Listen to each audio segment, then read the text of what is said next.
Welcome to my channel. मेरे channel में आपका स्वागत है। और आज हम लोग सेमेस्टर फर्स्ट के बिजनेस इकोनॉमिक्स के 7 चैप्टर के ऊपर डिस्कस करेंगे। जैसा कि हम पहले भी अपने वीडियोस में बता चुके हैं कि बिजनेस इकोनॉमिक्स जो है वो आपका theoretical and numerical based subject है, जहाँ पे न्यूमेरिकल्स ज़्यादा नहीं, but yes we can expect couple of MCQs in the form of numericals. So it's important to learn the formulas, not much tricky one. And if we talk about these videos, then these are the short videos we can which where you can just get the important topics which you need to study prior to the exams. Definitely the theoreticals one more important, because theoretical questions will form 20 marks. आपके 3 descriptive questions रहते हैं जिसमें you need to attempt 2 descriptive questions, and each of comprises of 10 marks. So out of 70, 20 marks are from descriptive. So it's important कि आप descriptive question जो है वो properly attempt करें, and you should have a clear picture that which are the important topics to study for descriptive questions. And yes, in parallel we just discuss MCQ questions, although we have already shared a video on important sample MCQ questions already, so maybe you can just refer to that as well. So let's start about this chapter, 7th chapter.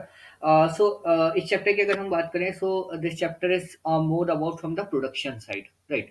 अभी तक हम जो देख रहे थे, हम consumer side पे देख रहे थे, कंज्यूमर की क्या डिमांड्स है, नीड्स है, कैसे फुलफिल करना है, क्या फोरकास्टिंग रहती है। अब हम बात करेंगे प्रोडक्शन साइड से, जब आप रॉ मटेरियल है आपके पास एक कंपनी पर्सपेक्टिव से, कि जहाँ पे सर्टेन रॉ मटेरियल्स है, फिनिश गुड्स है, उनका कैसे प्रोडक्शन रहता है, उनके बीच में कैसे एक इक्विलिब्रियम मेंटेन करना है, तो वो सब चीजें हम इसमें डिस्कस करेंगे। So this chapter is not much important, but yes one और two are very important topics which you need to study, जो कि अभी हम नेक्स्ट अपने स्लाइड्स में देखेंगे। So let's quickly start with the very basic thing which is the concept of production. तो production की अगर हम बात करते हैं, so production is simply the process of converting from input to the output. Input आपके पास रॉ मटेरियल है, and finally you just need to get the output in the form of finish goods. अगर हम इसके कुछ एक important factors की बात करें, सो फैक्टर्स आपका रहता है land, labour, capital and enterprise, right? ये बुक में दिया हुआ है, that is not much important, so I didn't cover it into this slide. But yes sometimes एक एमसीक्यू क्वेश्चन इस पे जरूर आ जाता है कि कौन सा factor is not a part of production, like they will give you 4 options and one of them is not there. So just important thing to just learn के आपके 4 फैक्टर्स हैं: land, labour, capital and enterprise, right? Then next comes as the production possibility curve, which we called it as a PPC curve, which shows an alternative combination of the two goods or services by using all the available factors effectively, right? अब दो resources के बीच में जब आप एक comparison कर रहे हैं या अल्टरनेटिव कॉम्बिनेशंस निकाल रहे हैं, that forms the part of the PPC, और you can say the transformation curve. So that is important. Then next part आता है, इसमें आपकी बुक में कॉनकेव कॉन्वेक्स कर्व्स दिए हुए हैं, so it's important to just read them once, although not being asked much in the question, but yes, maybe sometimes the question can ask, so maybe one MCQ question, you can just study this. Then next comes as the production function. So production function, हम जब भी किसी function की बात करते हैं तो हम डिपेंडेंट इंडिपेंडेंट वेरिएबल्स की बात करते हैं। अब इस केस में अगर हम प्रोडक्शन फंक्शन की बात करें, विच इज क्यू, तो that is dependent on various things. What are these? First one is the land and building, second is labour, then capital, then raw material, technology, time. So all these factors form the base of production function, right? So इस पे भी एक exam में normally question आ जाता है कि इनमें से कौन सा इसका पार्ट नहीं है। So these all are the factors which is studied earlier. Then next comes as the production in short term. तो अगर हम देखें तो प्रोडक्शन आपका दो टाइप्स का है, one is in the short term and second is the long term. तो जैसा कि नाम भी बता रहा है, शॉर्ट टर्म जो रहता है, जहाँ पे आपकी जो शॉर्ट टाइम पीरियड के लिए रहता है, नॉर्मली इस केस में क्या रहता है, जो आपकी प्लांट और मशीनरी है, that is important thing, where in which the supply of input such as plant and machinery is fixed, only the variable inputs जैसे कि labour, raw material can be used to improve the, or you can say to increase the production of the goods. So अगर हम इसकी बात करें, so it is dependent on two factors. The very first one is the labor and the second one is the raw material. Raw material या फिर हम कह सकते हैं कि capital जो हमें required रहेगा, so that forms the part. बाकी जो फैक्टर्स है, लाइक आपका प्लांट हो गया, मशीनरी हो गया, वो आपका फिक्स्ड रहेगा, right? This is very important thing. अब इसके अंदर कुछ एक इंपॉर्टेंट टॉपिक्स है, विच इज द टोटल प्रोडक्ट। सबको पता है टोटल प्रोडक्ट आपका कितना आउटपुट आएगा। Average product is the average which we calculated divided by the total product divided by the variable inputs.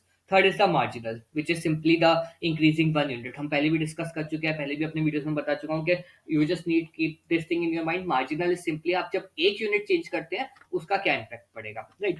Next is the law of the diminishing return. ये भी हम पहले डिस्कस कर चुके हैं कि डिमिनिशिंग का मतलब क्या रहता है, लॉ ऑफ वेरिएबल प्रोपोर्शंस. तो यहाँ पे भी हम वही चीज डिस्कस करेंगे. तो यहाँ पे जब हम लॉ ऑफ डिमिनिशिंग रिटर्न्स की बात करेंगे तो हम दो चीजें हमने डिस्कस करी कि लैंड एंड कैपिटल, राइट. सो इसमें हम will discuss the total production is a function of labour, right. यहाँ पे हम कैपिटल को एक फिक्स रख रहे हैं, right.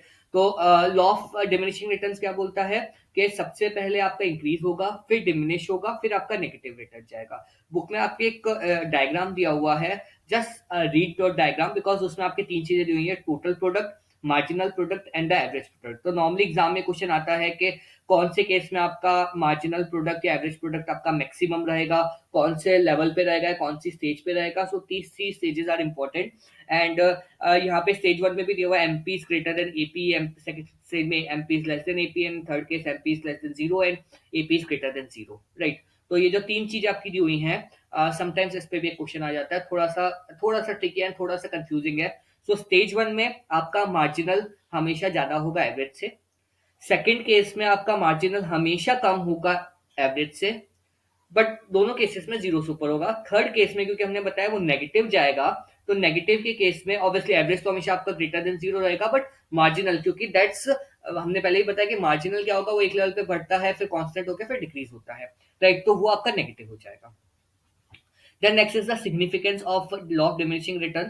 So it simply used to define के आपको कितना लेबर चाहिए जो आपका मैक्सिमम आउटपुट दे सके. बिकॉज आपने देखा स्टार्टिंग में बढ़ेगा बढ़ेगा बढ़ेगा, फिर मुझे एक मैक्सिमम लेवल पे आना है, क्योंकि उसके बाद अगर मैंने लेबर हायर की तो वो डिमिनिश करेगा. तो मुझे वो पॉइंट अचीव करना है, ना कम होना चाहिए ना ज्यादा होना चाहिए. It should be the best one, the optimum one.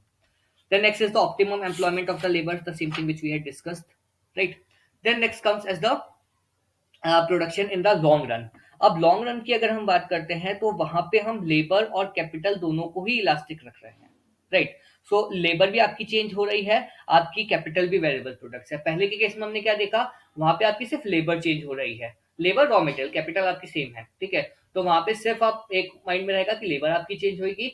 Second case में आपके दो वेरिएबल चीजें हो गई, लेबर एंड कैपिटल, तो दोनों चीजें आपकी चेंज हो रही है.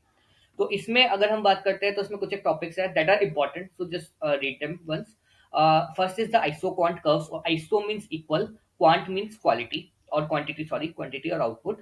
सो इनको हम इक्वल प्रोडक्ट्स भी बोलते हैं. इसके कुछ एग्जम्पशंस है, इसमें से दो ही आपके फैक्टर्स होते हैं, लेबर कैपिटल, ठीक है. Labour capital goods are divisible in nature, capital and labour are equally are able to substitute to each other. Means आपके पास कैपिटल ज्यादा होगी तो आप लेबर भी बढ़ा सकते हैं, कैपिटल कम होगी या वाइस वर्सा है, फिर कैपिटल के अकॉर्डिंग आपकी लेबर होगी, राइट. आपकी कैपिटल ज्यादा है तो लेबर कम होगी, कैपिटल कम है तो लेबर ज्यादा होगी, right. Technology is fixed, factors will use in the full efficiency, right. तो इसमें आप डायग्राम भी देखेंगे. सो लेबर आपकी अगर कम है तो कैपिटल ज्यादा है. भाई मेरे पास ज्यादा पैसा है बट मेरे पास लेबर कम है. या सेकंड केस में हो सकता है मैं पैसा इन्वेस्ट कर रहा हूँ टू बाय द लेबर, तो लेबर में भी बढ़ेगी बट मेरा कैपिटल कम होता रहेगा, right.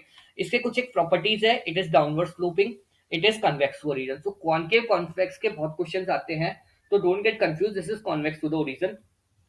They cannot intersect to each other, and this is as higher the isoquant, higher is the output. I think it's similar to the indifference curve. शायद indifference curve में भी आपकी यही properties थी, so it's quite similar, right. Then next is the forms of the next is the marginal rate of technical substitution, right. The slope of the isochrone curve is the rate of substitution. भाई जो slope है उसी को हम rate बोलते हैं. That shows that one input can be substituted for the another while keeping other factors constant, right.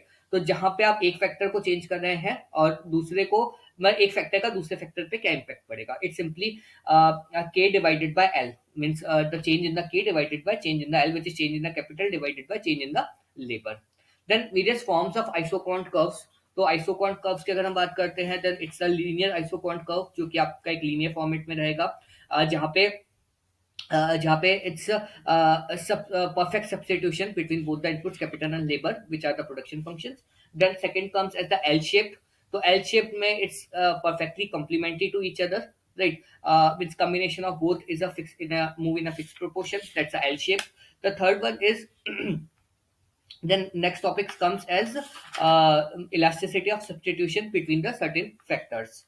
तो जो आपका MRTS है, जो कि हम मार्जिनल रेट ऑफ सब्स्टिट्यूशन की बात करते हैं, technical substitution, that is a slope of the isopoint, ठीक है। बट वो कभी भी डिग्री नहीं बताता, तो हमें जब डिग्री कैलकुलेट करनी है then we just need to use the elasticity of substitution, right. Formula आपके बुक में दिया हुआ है, that is not much important, so may we don't waste much time into this, और sometimes one MCQ question will come, but maybe you can skip this because a little bit it's complicated one. So इसमें आपके तीन दिए हुए हैं, if it is greater than one, less than one, and if it equal to one. So we just discuss if greater than one, then the change is less than the change produced in the capital. If it is less than one, then it's the change produced is greater than the change in the capital. And if it's equal to one, then both are substitute to each other. Then next is the iso cost curves. अभी तक हमने iso quant पढ़ा था, अब iso cost. It's a locus of point at different combinations of labor and capital given the price of these inputs. ठीक है, तो इसमें आपका एक प्राइस फैक्टर और आ गया, ठीक है। तो इसका अगर फॉर्मूला भी देखें, so C equals to PL into L, which is the price of labour into labour, plus PK into K, which is price of capital into capital, right. So this is again not much important. Then next comes as the producers equilibrium. Producer equilibrium जहाँ पे वो अपने maximum profits की बात करता है, ठीक है, जहाँ पे आपका एक एक्सपेंशन पाथ आता है। Expansion path is simply the locus of all the points that shows the least combination of all the factors corresponding to the different levels of the output. So this is also known as the scale line, जहाँ पे आपका scales of operation define होता है, जहाँ पे आप अलग अलग एक्सपेंशन पाथ के अकॉर्डिंग आप देखते हैं कि कौन सा आपका मैक्सिमम आउटपुट दे रहा है। Then next comes as the return to scale. This is an important topic. So return to scale, it shows the behavior of the output when all the factors change in the same proportion given in the same technology. या फिर हम कह सकते हैं कि proportionate change in the output with respect to the proportionate change in the output, right? तीन type का होगा, इंक्रीज, डिमिनिश और कांस्टेंट। इंक्रीज की बात करते हैं तो जहां पे आपका output is increasing in the greater proportion than the input. भाई मेरा इनपुट तो कम हो रहा है, इंक्रीज आउटपुट ज्यादा हो रहा है, that is the best thing.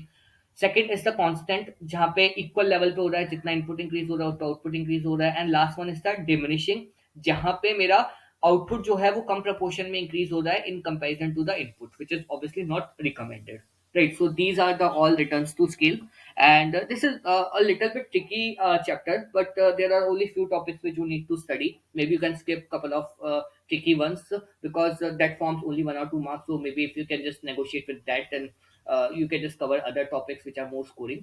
And if you have any doubts on any issue, just feel free to just connect to me at ngst.mb@gmail.com. And if you like this video, do like to subscribe and stay connected for further videos. Thank you so much.